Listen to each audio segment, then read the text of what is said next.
This is an episode of Storytime with Quinton. Oh, hello. I didn't see you there. Today, I want to talk to you about a young boy named Adson. Now, Adson was a really nice kid, so I want to take you into a day in the life of Adson.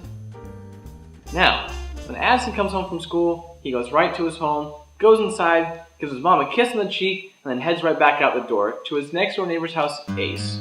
Ace was a World War II fighter pilot, and he has Alzheimer's disease.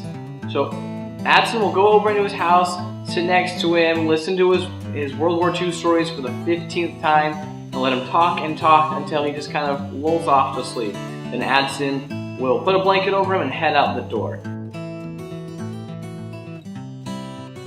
Then Adson leaves and goes next door to his other neighbor's house, the Dopamine Brothers. Now, the Dopamine Brothers have a very interesting relationship, especially with their mother. Now, Skids got a lot of attention from his mother his entire life.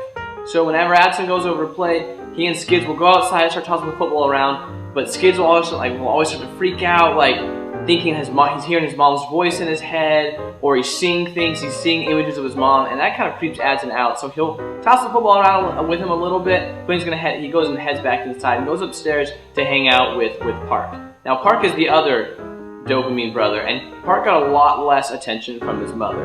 His mother was always spending time with Skids, and so Park never got the attention. So whenever Adson goes up to play with Park, Park's always just laying still in his bed, and he can't really do anything. But he'll put a video game controller in his hand, he'll play a couple rounds of Super Smash Brothers or Call of Duty, and then he'll call it a day. So when Adson leaves the Dopamine Brothers' house, he goes over to his good friend Serotonin's home. Now, Sarah and Adson have been good friends for quite some time. But the thing is, Sarah has major depression. So whenever Adson goes over there, he's always super nice to her, letting her talk through her problems, and he'll stay with her pretty much as long as she needs him to be there.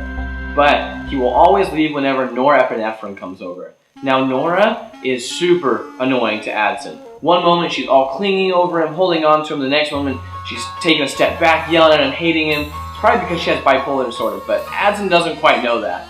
So whenever Nora comes over, Adson always leaves, and he goes to hang out with his best friend, Opie. Now, Opie and Adson have known each other for so long, and whenever they go hang out, they go to the park, because for some reason, Opie can't feel any pain. So they'll go to the park, they'll swing the swings, jump off, do all sorts of crazy things, and Opie will just go crazy. And Adson loves that.